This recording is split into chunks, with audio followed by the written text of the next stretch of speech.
रोजाना सबसे पहले सीरियल अपडेट देखने के लिए हमारे चैनल को सब्सक्राइब करें। कहानी की शुरुआत में हम देखते हैं कि नकुल गौतम बोलता है, आपने ऐसा क्यों किया? पापा, अब सारा ब्लेम अपने ऊपर क्यों ले लिया? गौतम बोलता है, क्योंकि तू मेरा बेटा है और मैं तुझसे बहुत प्यार करता हूँ। नकुल बोलता है, मैंने तो आपकी इतनी ज्यादा इंसल्ट की है, आपको इतना ज्यादा भला बुरा बोला। गौतम बोलता है, इससे कोई फर्क नहीं पड़ता है बेटा, मैंने भी तो तुम्हें बहुत कुछ बोला था। मैं भी तो तुम्हारे लिए कुछ नहीं कर पाया था और आज मुझे बहुत अच्छा फील हो रहा है कि मैं तुम्हारे लिए कुछ कर पाया, मैं तुम्हारे किसी काम आ पाया। नकुल को बहुत ज्यादा गिल्टी फील होता है क्योंकि उसने तो उन्हें डेड कहने से ही इनकार कर दिया था। वो गौतम से बार माफी मांगता है। वो बोलता है, आज तुमने कुछ थोड़े से ही समय में मुझे बार पापा कहा, मुझे बहुत अच्छा लग रहा है और मैं बहुत बड़ा लॉयर हूं। मैं यूं बाहर निकल आऊंगा, तुम टेंशन मत लो, बस तुम अपनी माँ का ख्याल रखना। नकुल को वो सब बातें याद आती हैं जिसमें उसने गौतम की बेइज्जती की थी। एकदम से गौतम के गले लगकर बहुत ज्यादा रोने लगता है, माफी भी मांगता है। पापा, आप जल्दी बाहर आ जाना। दूसरी तरफ मिताली और टिम्सी दोनों खेल रहे होते हैं और दोनों हंस भी रहे होते हैं। तभी मिरर उन्हें हंसता हुआ देख लेता है और मिहिर वापस जाने लगता है। एकदम से नोना और सुचित्रा आ जाते हैं उसके सामने। मिरर बोलता है, बड़ों के झगड़े में बच्चों को नहीं घसीटना चाहिए। टिम्सी इस वक्त मिताली के साथ खुश है और हमें ये भी पता है कि टिम्सी की ये खुशी ज्यादा देर तक नहीं रहने वाली है, क्योंकि टिम्सी असलियत में खुश रतीक के साथ ही रहती है। ये बात तुम दोनों को भी बहुत अच्छे से पता है। अभी मैं उसकी खुशी को खत्म नहीं करना चाहता, इसलिए मैं अभी जा रहा हूं, बाद में आऊंगा।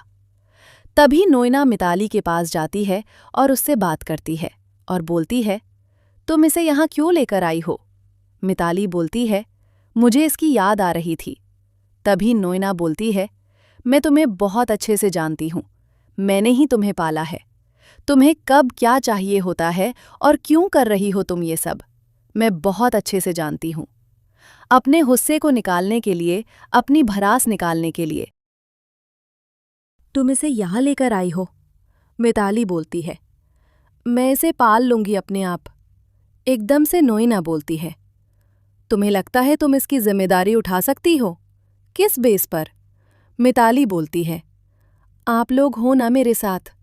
नोना बोलती है, हमारी एज हो चुकी है और हमारे बेस पर तुम इसे अपने साथ रखने की सोच रही हो, नो? मिताली को बहुत कुछ सुनाती है और बोलती है, मैंने वीरानी परिवार के साथ बहुत गलत किया है और मैं ये चाहती हूं कि तुम एक बार मेरे कहने से उनके साथ कुछ सही कर दो। तभी मिताली कुछ बोलती नहीं, वो नोइना के गले लग जाती है। दूसरी तरफ गौतम को पुलिस रिहा कर देती है। गौतम बोलता है, मेरी जमानत किसने कराई? तभी पुलिस बताती है, जमानत किसी ने नहीं कराई, असली मुजरिम ने अपना जुर्म कबूल कर लिया है कि एक्सीडेंट के टाइम पर गाड़ी वो चला रहा था। तभी गौतम देखता है कि पुलिस नकुल को अरेस्ट कर लेती है। गौतम नकुल को समझाता है, तूने ऐसा क्यों किया? मैंने तुझे समझाया था। तभी नकुल बोलता है, अगर मैं ऐसा नहीं करता तो बहुत गलत हो जाता, लेकिन जो मैंने किया बिल्कुल सही किया है और मेरे पापा बहुत बड़े लॉयर हैं, मुझे पता है वो मुझे बचा लेंगे। तभी गौतम खुश होकर बोलता है, ठीक है, मैं तुझे कुछ नहीं होने दूंगा, बस थोड़ी देर तुझे जेल में रहना पड़ेगा। पुलिस नकुल को ले जाती है। दूसरी तरफ टिम्सी घर वापस आ जाती है। मुन्नी उसको खाना खिला रही होती है। वो मना कर देती है कि मैंने बर्गर खा लिया है। तभी मिरर आकर उसे देखता है और खुश हो जाता है। ऋतिक मिरर को थैंक यू बोलता है कि आपसे बात करने की वजह से उसने इसे घर भेज दिया। मिरर बोलता है, मेरी वजह से नहीं भेजा है, नो ने उससे बात की थी। फाइनली उसके अंदर थोड़ी बहुत शर्म बाकी है जो उसने इस बच्ची को इस घर में भेज दिया। तभी मिरर देखता है कि परी चुप बैठी हुई है और अजय के बारे में सोच रही है। मिरर परी को अपने पास बुलाता है और पूछता है, क्या हुआ बेटा? परी बोलती है, कुछ नहीं, लेकिन मिरर उसे फोर्स करता है, बता बेटा क्या हुआ? मैं तेरे चेहरे को अच्छे से पढ़ सकता हूँ कि कोई तो बात है जो तुझे परेशान कर रही है। तभी परी मिरर को सारी बात बताती है कि अजय ने उससे क्या बोला। मिरर ये सुनकर एकदम खुश होता है और बोलता है, अच्छी बात है, अजय तो बहुत अच्छा लड़का है, तुलसी को आने दो, हम उसके मम्मी पापा से बात करेंगे। परी बहुत सैड होती है। मिहिर पूछता है, क्या हुआ, प्रॉब्लम क्या है? परी बोलती है, मैं हूँ प्रॉब्लम। मैंने जो उनके साथ किया है पास्ट में, उसकी वजह से मैं उनके सामने बात करने लायक नहीं हूँ। और अजय बहुत अच्छा इंसान है, इसलिए आप लोग तैयार हो गए मेरी शादी उससे करने के लिए। लेकिन अगर अजय की जगह रणविजय होता और रणविजय आकर अपनी गलती की माफ़ी मांगता मुझसे, तो क्या आप मेरी शादी उससे करने के लिए तैयार हो जाते? मिहिर एकदम मना कर देता है, बिल्कुल भी नहीं। तभी परी बोलती है, तो फिर आप कैसे उम्मीद कर सकते हैं कि अजय के परिवार वाले मुझे माफ़ करेंगे? मैंने उनके साथ इतना गलत किया। उन्होंने कभी मुझसे ऊंची आवाज़ में बात तक नहीं की और मैं उन्हें कोर्ट तक ले गई, जेल भेजा। मैंने उनसे माफ़ी भी ढंग से नहीं मांगी है। तो आप कैसे उम्मीद कर सकते हैं कि वो मुझे एक्सेप्ट करेंगे? कभी भी नहीं। मैंने जो अपने पाप किए हैं उनकी सज़ा मुझे मिलनी चाहिए और मैं इस लायक नहीं हूं कि मैं अब जिंदगी में आगे बढ़ने की सोचूं। दूसरी तरफ दामिनी को पता चलता है कि नकुल जेल में है। गौतम उसे बताता है, तुम टेंशन मत लो, मैं उसे बाहर निकाल लूं। दामिनी बोलती है, लेकिन वो आज तक पुलिस स्टेशन भी नहीं गया है, वो जेल में कैसे चला गया? तभी गौतम बताता है, उसने अपना जुर्म अपने ऊपर ले लिया। मैं क्या करता?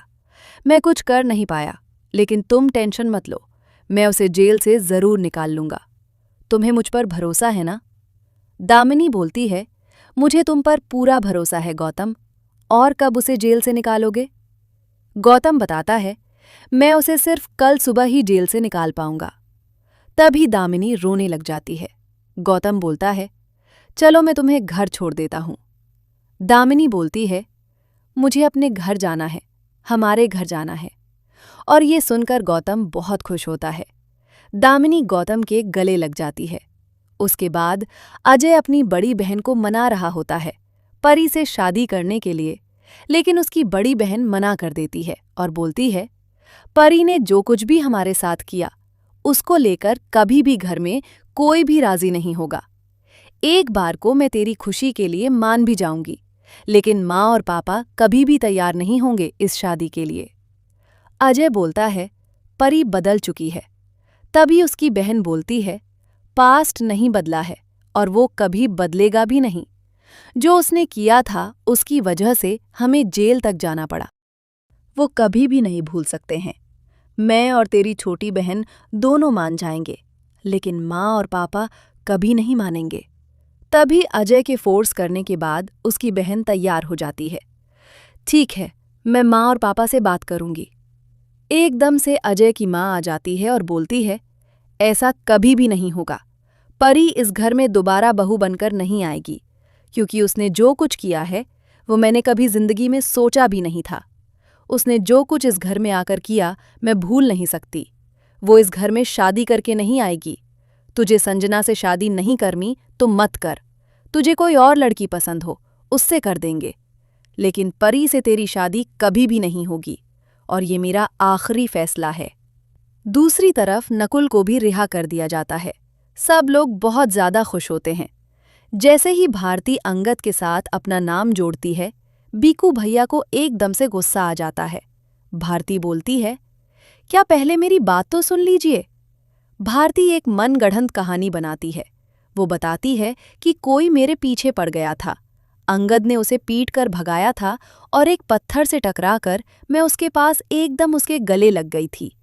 सिर्फ यही स्टोरी बताकर वो सबका दिमाग भटका देती है।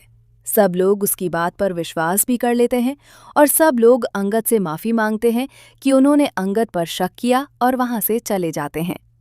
तभी अंगद जैसे ही गेट बंद करने वाला होता है, भारती वहाँ जाती है और बोलती है, मैंने तुम्हें इतनी बड़ी परेशानी से बचाया, चाय की भी नहीं पूछोगे क्या? अंगद उसके लिए चाय बनाता है। दूसरी तरफ कंपनी का सीएफ आता है और वृंदा को बताता है कि एक ऑर्डर आया है, उसके बारे में बात करनी है। वृंदा बोलती है, कल मैं यहाँ हूँ नहीं, किसी पर्सनल काम से जा रही हूँ, परसों बात करते हैं। वृंदा ड्राइवर से कार की चाबी ले लेती है और बोलती है, मैं खुद ड्राइव करूंगी। सीएफ सोचता है ये अकेली कहाँ जा रही है, अंगद के पास। वृंदा का फोन जाता है और अंगद वहां से निकल जाता है। दूसरी तरफ वृंदा उसका वेट कर रही होती है। तभी वहां पर अंगद काले कपड़ों में जाता है और वो दोनों बैठकर अपने बच्चों से मिलने चले जाते हैं रांची में। जैसे ही वो अपने बच्चों से मिलते हैं, दोनों बच्चे बहुत खुश नजर आते हैं। अंगद माधवी से पूछता है, तुम तो अपनी माँ के हाथ के बिना खाना नहीं खाती थी। तभी वो बताते हैं, यहाँ की टीचर बहुत प्यार करती हैं। दोनों बच्चों से अच्छे से बात करते हैं। दोनों बच्चे खुश होते हैं और उसके बाद चले जाते हैं। तभी उनकी टीचर बोलती है, अंगद और वृंदा से तुम दोनों महीने में एक बार मिलने आया करो, सिर्फ बच्चों को एडजस्ट होने में टाइम लगेगा। जैसे ही वो अपने शहर में पहुंचते हैं, सामने सारे वर्कर खड़े हुए होते हैं और उन्हें देखकर अंगद और वृंदा चौंक जाते हैं।